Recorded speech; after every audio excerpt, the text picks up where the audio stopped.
70 करोड़ का आप एमएनए खरीदते हैं, ये एमएनए ने अपने मुंह से बताया हुआ है। तो अगर 10-20 करोड़ रुपया साद रिजवी के गले में से निकल आया तो इसमें क्या है? यानी ये इतने पैसे तो छिलका है उन लोगों के सामने जो बॉर्डर पे स्मगलिंग करवाते हैं।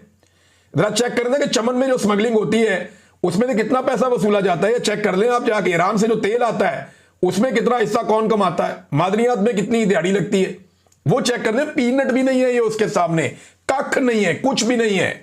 ये गले में से 10-12 करोड़, 15 करोड़, चलो 25 करोड़ भी निकल आया, ये क्या रकम हुई? इतने में तो एक एमएनए नहीं मिलता, इतने में तो एक एमपीए नहीं मिलता, और यहां पे तो 50-50 एमएनए और एमपीए जो है उनकी बोलियां लगाई गई हैं। तो ये अब इस पैसे को लेकर जनाब वो बनाया जा रहा है और बयानियां बनाया जा रहा है। तहरीके लब्बैक भी गायब है, उसका सोशल मीडिया भी गायब है, उसके सारे फॉलोअर भी गायब है। तहरीके इंसाफ तगड़ी निकली वैसे, ये बात अब सबको माननी पड़ेगी।